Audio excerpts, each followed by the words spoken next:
Hello दोस्तों, स्वागत है आपका मेरे इस यूट्यूब चैनल क्वांटम क्वेस्ट में। तो दोस्तों, आपके डिमांड पे आपकी एक डिमांड आ रही थी कि sir please effect of dielectric on capacitance topic पे एक लेक्चर बना दीजिए। तो मैं उसी के साथ आज आया हूँ। दोस्तों, यहाँ ध्यान दीजिएगा कि ये वाला जो टॉपिक है ये आपका इम्पॉर्टेंट भी है कॉन्सेप्ट वाइज, और थोड़ा इसमें गहराई भी है। तो आप आराम से शांत मन से बैठ के देखिएगा इस वीडियो लेक्चर को। आई होप कि आपको मज़ा आएगा, और आप कॉपी और पेन साथ में लेके बैठिएगा। जो आपको कॉन्सेप्ट समझ में आएंगे धीरे धीरे आप उसको नोट डाउन करते चलेंगे। ये आपके एग्ज़ाम के पॉइंट ऑफ व्यू से भी बहुत इंपॉर्टेंट है। ठीक है, तो चलिए शुरू करते हैं। तो दोस्तों, कि जो हमारा टॉपिक है, तो अगर मैं बात करूं कि हम लोग किस फ्लो डायग्राम में पढ़ेंगे, तो पहले आज हम लोग उसका करेंगे इंट्रोडक्शन करेंगे कि कैपेसिटर क्या होता है, कैपेसिटेंस क्या होता है, डाइलेक्ट्रिक क्या होता है। उसके बाद हम देखेंगे, उसके बाद जो हमें देखना है कि हम डाइलेक्ट्रिक ही क्यों यूज़ कर रहे हैं, डाइलेक्ट्रिक ही क्यों यूज़ करना है, वाई डाइलेक्ट्रिक। फिर हम देखेंगे उसका इफ़ेक्ट, देखेंगे इफ़ेक्ट ऑन ई, देखेंगे इलेक्ट्रिक फील्ड, देखेंगे किसका, डाइलेक्ट्रिक का। और फिर देखेंगे हम इफ़ेक्ट ऑन कैपेसिटर, किसका, डाइलेक्ट्रिक का। ठीक है ना। इसके बाद हम अपने क्लास को बाइंड अप करेंगे। तो चलिए शुरू करते हैं। तो दोस्तों, अगर मैं बात करूं कि कैपेसिटर क्या होता है, तो आप में से ज़्यादातर लोग जानते हो कैपेसिटर क्या होता है। कैपेसिटर एक ऐसा डिवाइस होता है जो कि अपने साइज को चेंज किए बिना मोर एनर्जी को स्टोर कर सकता है। आई repeat my word, capacitor is a device which is store more energy without changing its shape. ठीक है। और इसी प्रॉपर्टी को जो वो अपने अंदर गेन कर रहा है, एनर्जी को, मोर एनर्जी को जो गेन करता जा रहा है, उसी प्रॉपर्टी को क्या कहा जाता है, कैपेसिटेंस कहा जाता है। ठीक है, समझ में आया। ठीक है, तो मैंने क्या बताया, कैपेसिटर एक ऐसा डिवाइस होता है जो एनर्जी को स्टोर करता है without changing it's size. Okay, अब क्या बात करते हैं हम, तो होता क्या है, देखिए अगर मैं जनरली एक कंडक्टर बनाऊं, जैसे ये मान लीजिए कोई एक कंडक्टर है। अब हम क्या कर रहे हैं, इसके ऊपर हम चार्जेस को डाल रहे हैं। ठीक है ना। ये मैंने क्या किया, चार्जेस को डालना चालू किया, चार्जेस डाला। ठीक है, चार्जेस डालता गया मैं। तो एक वक्त ऐसा आएगा, अच्छा यहाँ पास हो क्या रहा है, जब ये मैं चार्जेस को डालता जाऊंगा तो E, जिसे हम लोग कहते हैं कि के क्यू अपॉन आर स्क्वायर, और V के क्यू अपॉन आर, ये दोनों क्या हो जाएंगे, ग्रेजुअली इंक्रीज होते चलेंगे। ठीक है, क्लियर है। जैसे जैसे मैं चार्ज डालता जाऊंगा किसी भी कंडक्टर पर, उस पर अमाउंट बढ़ता जाएगा चार्जेस से, और जैसे जैसे चार्ज बढ़ता जाएगा तो वैसे वैसे आपकी इलेक्ट्रिक फील्ड भी बढ़ती जाएगी, और वैसे वैसे आपका पोटेंशियल भी धीरे धीरे इंक्रीज होता जाएगा। ठीक है, तो सर अब ये बताइए, ठीक है, चार्ज तो स्टोर कर रहा है, लेकिन कितने अमाउंट में चार्ज स्टोर करेगा, क्या infinite number of charge store करेगा कि करता ही रह जाएगा, नहीं, ऐसा नहीं है।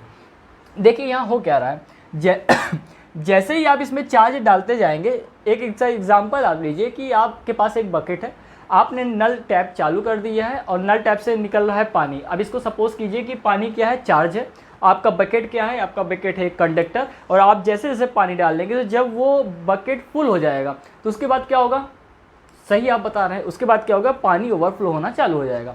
सेम इसी तरह इसमें भी होता है। तो क्या होगा, जैसे आप एक्सेस अमाउंट ऑफ चार्ज डालते जाएंगे, तो जब इसकी लिमिट भर जाएगी, इसकी कैपेसिटी भर जाएगी, तो इसके जो आसपास जो एनवायरनमेंट है, जो इसके आसपास इन्वायरमेंट है, यहाँ क्या मौजूद है, यहाँ मौजूद है एयर। और एयर में क्या होते हैं, एयर में होते हैं पार्टिकल्स या एयर मॉलिक्यूल्स। और मॉलिक्यूल्स किससे बने होते हैं, मॉलिक्यूल्स में होते हैं पार्टिकल, और ये भी एटम से बने होते हैं। फिर इनमें भी क्या होते हैं, प्रोटॉन, न्यूट्रॉन और इलेक्ट्रॉन होंगे। तो क्या होगा, जैसे ही ये वाला चार्जेस अब जब भरना बंद हो गया, तो ये क्या होंगे, ये बाहर निकलेंगे, जिसे हम लोग कहते हैं लीकेज प्रोसेस। तो ये क्या होगा, जब बाहर वाले एटम के साथ जो एयर मॉलिक्यूल्स हैं, उनके साथ जब ये एक्सेस ऑफ इलेक्ट्रॉन जब कंबाइन होंगे, तो कौन सी प्रोसेस होती है, वो प्रोसेस कहलाती है ionisation. I repeat my word, जब भी एक्सेस अमाउंट हो जाएगा इसके पास, तो क्या होगा, ये क्या करेगा, बाहर डालेगा अपने चार्जेस को, और बाहर कहाँ डालेगा, एयर में, और एयर में क्या होंगे, मॉलिक्यूल्स, तो वो इसके साथ क्या करेंगे, आयोनाइजेशन करेंगे। इलेक्ट्रॉन, ये पॉजिटिव और निगेटिव, ये दोनों क्या हो जाएंगे, आयोनाइजेशन प्रोसेस को कंप्लीट करेंगे। मैं लिख देता हूँ, यहाँ क्या हो जाएगा, आयनाइजेशन प्रोसेस स्टार्ट हो जाएगी, स्टार्ट।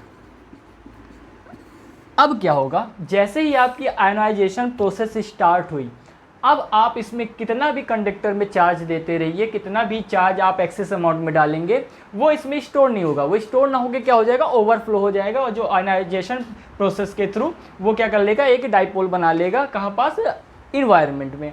तो क्या वो स्टोर हुआ एनर्जी? नहीं स्टोर हुई। ठीक है, तो अब क्या, अब हमारा मेन मोटो क्या है? मेरा मेन मोटो क्या है, जो कैपेसिटर होता है वो क्या करता है, मोल एनर्जी को स्टोर करता जाता है, ठीक है ना, विदाउट चेंजिंग इट्स साइज। ठीक है, तो मेरा मेन मोटो क्या है, मेरा मेन एम है कैपेसिटर को, कैपेसिटेंस को इंक्रीज करना। ठीक है, अगर आप पढ़ के आए होंगे तो जो पैरेलल प्लेट कैपेसिटर आप पढ़ के आए होंगे तो उसमें क्या था, epsilon not a upon D.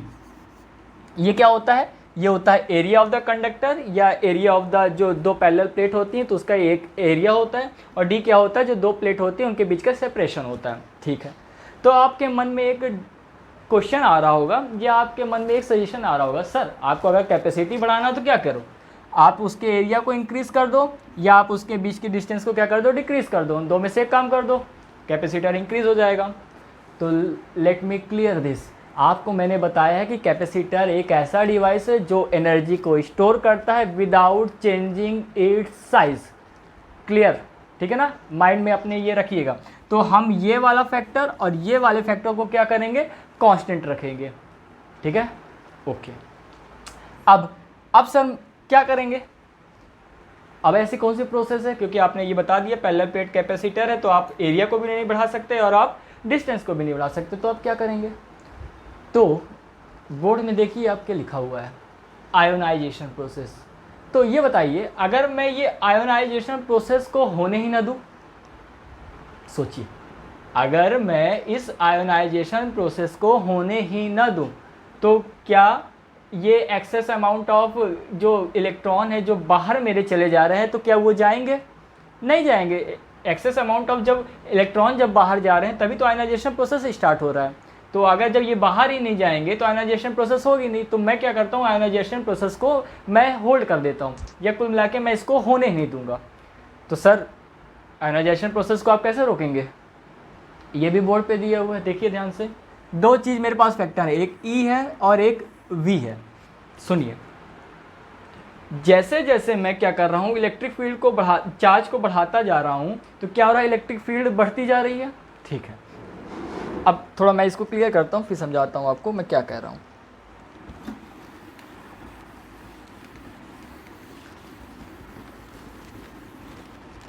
देखिएगा, अगर मैं ये कहता हूँ कि जैसे मेरा ये कंडक्टर था और यहाँ पास मैं क्या कर रहा हूँ, चार्जेस देता जा रहा हूँ, चार्जेस देता जा रहा हूँ, चार्जेस देता जा रहा हूँ। अब सपोज़ कीजिए कि जो मेरी आयोनाइजेशन प्रोसेस है, आप सपोज़ कीजिएगा कि अगर मेरा जो आयोनाइजेशन प्रोसेस है वो 100 न्यूटन पर कूलम पे स्टार्ट हो जाती है, ठीक है ना। तो मेरे पास जो लिमिट है, ई की लिमिट है वो कितनी है, 100 न्यूटन पर कूलम है, ठीक है। कि होता क्या है, जैसे मैंने एक चार्ज दिया, एक मैंने क्या किया, ये मैंने चार्जेस रखा और यहाँ पास क्या है, इलेक्ट्रिक फील्ड। अगर मैंने एक कूलम चार्ज रखा तो क्या हुआ, इलेक्ट्रिक फील्ड क्या हो गई, 1 न्यूटन पर कूलम हो गई। ऐसे ही 2 रखा तो क्या हो गई, 2 न्यूटन पर कूलम हो गई। ऐसे ऐसे करता चला तो मेरा क्या हो गया, 100 कूलम मैंने चार्जेस रखा तो 100 न्यूटन पर कूलम हो गई। अब 100 जैसे कूलम रखा तो क्या होगा, 100 न्यूटन पर कूलम हो गई। अब क्या होगा, जैसे ही आपने 101 कूलम चार्ज दिया, जैसे ही आपने 100 के बाद अगला चार्ज दिया, तो ये क्या करेगा, ये जो आपका 100 न्यूटन पर कूलम है ये इसको स्टोर नहीं करेगा। ये जो आपका कैपेसिटर है वो एक चार्ज को स्टोर नहीं करेगा, वो क्या कर देगा, उसको बाहर फेंक देगा। समझ में आ रहा है, are you getting my point. जैसे ही आप 100 से एक कूलम चार्ज को एक्स्ट्रा देंगे, क्योंकि आपकी इलेक्ट्रिक फील्ड सेट हो चुकी है, अब इसके बाहर ये आयोनाइजेशन प्रोसेस को स्टार्ट कर देगा, तो एक जो चार्ज आ रहा है, 1 कूलम चार्ज, वो आपका कहाँ चला जाएगा, बाहर चला जाएगा। समझ में आ रहा है। तो सर इससे क्या समझ में आया, तो इससे ये समझ में आया कि आप अगर ये जो आपकी इलेक्ट्रिक फील्ड है इसको एनी हाउ आप इसको कम कर दो, आप इसको कम कर दो। समझिएगा, जैसे ही मैंने 1 2 करके ऐसे 100 कूलम तक पहुंचा तो 100 न्यूटन कूलम पे क्या हो गया, आयनाइजेशन की जो लिमिट थी वो फिक्स हो गई। अब इसके बाद जैसे ही आप चार्ज दोगे तो क्या हो जाएगा, आपका ये चार्ज ओवरफ्लो होना चालू हो जाएगा। अब आप क्या करो कि जो आपका ये इलेक्ट्रिक फील्ड है, मैं ये कह रहा हूँ कि एनी हाउ आप इस इलेक्ट्रिक फील्ड को कम कर दो। आप अगर जैसे ही इसको कम कर दोगे तो क्या होगा, आपके पास एक रेंज आ जाएगी। जैसे सपोज कीजिए अगर मैं बोलता हूँ कि मैं एनी हाउ क्या किया, इसको जैसे 100 न्यूटन पर कूलम थी इसकी लिमिट, मैं इसको क्या किया, इसको अब कहाँ सेट कर दिया, 60 न्यूटन पर कूलम में सेट कर दिया। तो इससे क्या होगा, जैसे ही आप 60 न्यूटन पर कूलम पे इसको सेट कर देंगे तो आपके पास 40 का गैप आ जाएगा, यानी 40 की रेंज आपके पास प्रोवाइड हो जाएगी। समझिएगा कि आपके पास क्या था, 100 कूलम आप चार्ज दे रहे थे, 100 कूलम चार्ज, जैसे आपका ये 100 कूलम चार्ज भर गया और इलेक्ट्रिक फील्ड क्या थी, 100 न्यूटन पर कूलम थी। जैसे ही आपने इसको अचीव किया और अगला जैसे आपने चार्ज रखा तो अगला चार्ज क्या हो जाएगा, गिर जाएगा, या कुल मिला के ये क्या हो जाएगा, ये आपके कंडक्टर से बाहर आ जाएगा सरफेस पे या इन्वायरमेंट पे। अब आप क्या करो कि आपका ये कूलम तो चार्ज आ गया, 100 कूलम आ गया। अब आप अपनी इलेक्ट्रिक फील्ड को, ये आपकी इलेक्ट्रिक फील्ड है, उसको सपोज करो कि आप उसको घटा दो। अब अगर आपने इसको घटा दिया तो आपके पास फिर इतने चार्जेस हैं कि आप चार्ज भरते जाओ, फिर ये धीरे धीरे इलेक्ट्रिक फील्ड कहाँ तक पहुँचेगी, 100 कूलम तक पहुँचेगी।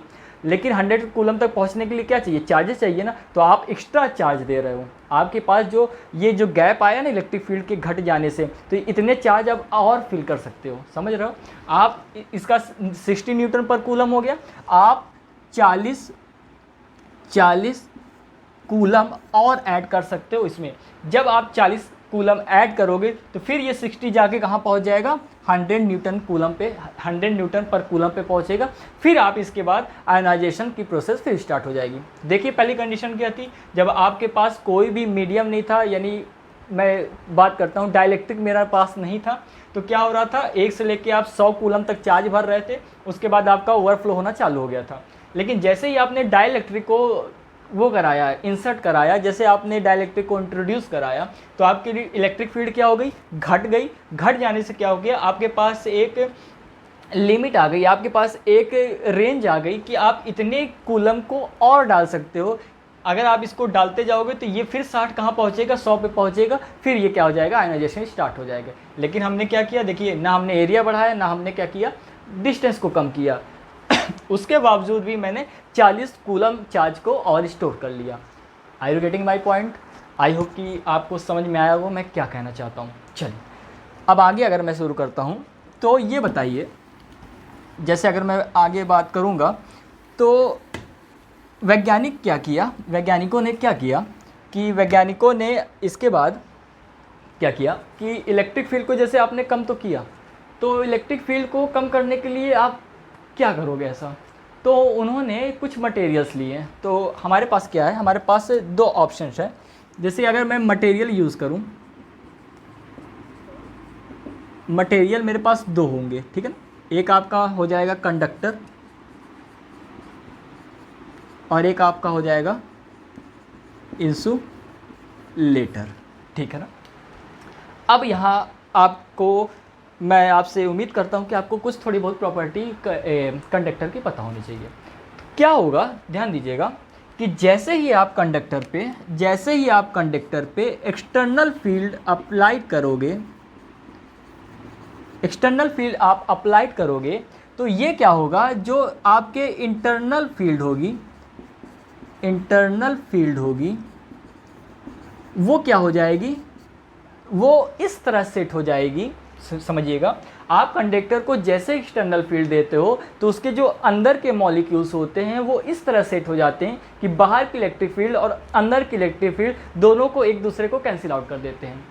समझ रहे हैं, ये आपकी कंडक्टर की वेल डिफाइंड क्या है, आपकी प्रॉपर्टी है। आपको पता होना चाहिए कि जैसे ही आप कंडक्टर पे बाहरी सतह पे क्या करते हो, आप इलेक्ट्रिक फील्ड देते हो, तो जो उसके अंदर के मॉलिक्यूल्स होते हैं, नंबर ऑफ फ्री इलेक्ट्रॉन्स होते हैं, वो इस तरह अरेंज हो जाते हैं कि जो आपकी एक्सटर्नल इलेक्ट्रिक फील्ड होती है और जो आपकी इंटरनल इलेक्ट्रिक फील्ड होती है वो अमाउंट में बराबर होती हैं और दोनों के अपोजिट होती हैं, तो वो एक दूसरे को क्या करती है, कैंसिल आउट कर देती हैं। तो आपकी जो नेट इलेक्ट्रिक फील्ड आती है, नेट आती है, वो क्या आ जाती है, 0 आ जाती है।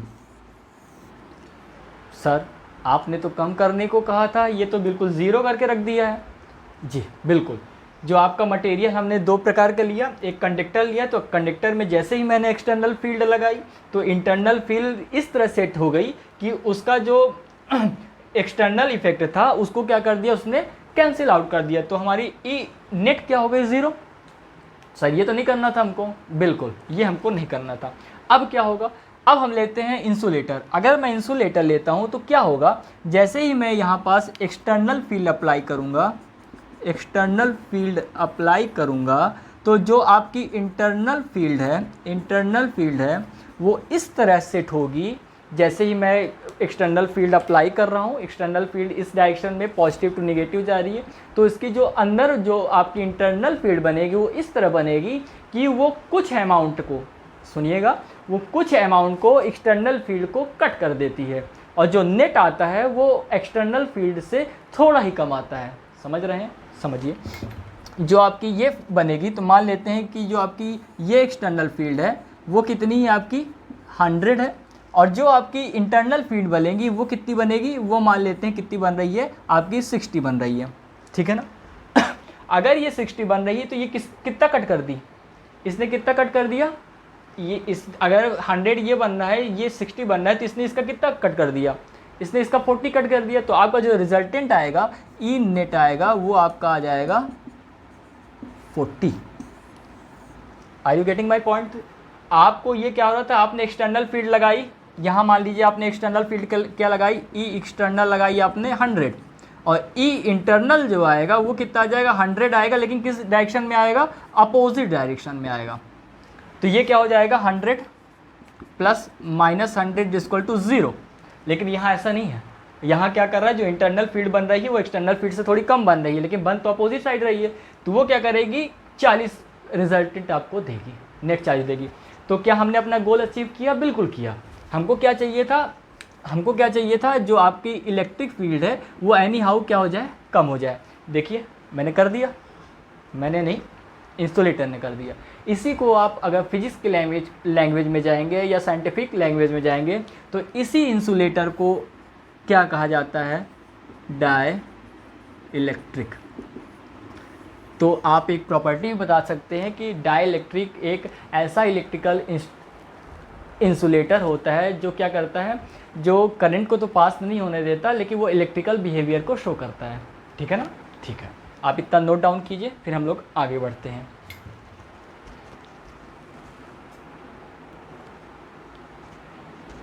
ठीक है, अब देखिए आगे क्या होगा। अब आगे हमने क्या कर लिया, हमने एक हेडिंग ले ली, introduction of capacitor, capacitance and dielectric ले लिया। अब क्या, और मैंने ये भी बता दिया कि डाइलेक्ट्रिक क्यों लेना है। ठीक है ना, सही। अब हमारे पास डाइलेक्ट्रिक भी दो प्रकार के होते हैं। जो हमारे पास डाइलेक्ट्रिक मटेरियल होता है वो भी 2 टाइप्स का होता है। एक होता है पोलर और एक होता है नॉन पोलर। ठीक है सर, पोलर और नॉन पोलर क्या होता है, समझिए। पोलर ऐसे समझिए, पोलर जो आपका होता है, पोलर तब कहा जाता है जब कोई भी दो चार्जेस या दो पॉइंट अपोजिट क्या हो, अपोजिट जो उनका कैरेक्टरिस्टिक है वो अपोजिट हो, उनका बिहेवियर अपोजिट हो, और वो एक कुछ डिस्टेंस के साथ सेपरेट हो। यहाँ अगर मैं चार्ज की बात करता हूँ तो मेरे पास एक प्लस चार्ज है, एक माइनस चार्ज है। ये क्या है, देखिए दोनों सेपरेट आउट है, कुछ एक पर्टिकुलर डिस्टेंस के साथ सेपरेट है। तो ये क्या कहलाएगा, ये कहलाएगा पोलर डाइलेक्ट्रिक। नॉन पोलर क्या होगा सर, फिर नॉन पोलर क्या होगा, जो ये दोनों डिस्टेंस एक दूसरे के साथ कोइंसाइड होते हैं। पोलर में दो अपोजिट चार्जेस एक दूसरे से सेपरेट आउट होते हैं विथ सम डिस्टेंस, और जो हमारे पास नॉन पोलर होता है वो एक दूसरे के साथ कोइंसाइड होते हैं। और बिल्कुल मैं डिटेल में कहूँ तो जो आपके प्लस चार्जेस और माइनस चार्जेस होते हैं उन दोनों के न्यूक्लियस क्या होते हैं, कोइंसाइड होते हैं। तो ये क्या होता है, इसमें आपका प्लस और माइनस दोनों क्या होते हैं, एक दूसरे के कोइंसाइड होते हैं। समझिए, जो डाइलेक्ट्रिक में पोलर डाइलेक्ट्रिक होते हैं तो ये पहले से ही पोलराइज होते हैं, ये पहले से ही पोलराइज्ड होते हैं, और ये क्या होता है, इनको पोलराइजेशन करना पड़ता है। पोलराइजेशन की भी टेक्निक होती है, इलेक्ट्रिक फील्ड दे के किया जा सकता है। तो जो हमारे पास अभी की जो हम बात कर रहे हैं डाइलेक्ट्रिक इफेक्ट की, तो हम यहाँ पास क्या करेंगे, नॉन पोलर डाइलेक्ट्रिक का यूज़ करते हैं, ठीक है ना। हम यहाँ पास नॉन पोलर डाइलेक्ट्रिक का यूज़ करते हैं। अब चलिए मैं डायग्राम बनाता हूँ किसका, जो आपका जो पैरेलल प्लेट कैपेसिटर है उसमें हम इंसर्ट कराएंगे, इंट्रोड्यूस कराएंगे डाइलेक्ट्रिक मटेरियल को। कौन सा डाइलेक्ट्रिक मटेरियल होगा, वो होगा नॉन पोलर डाइलेक्ट्रिक, ठीक है। चलो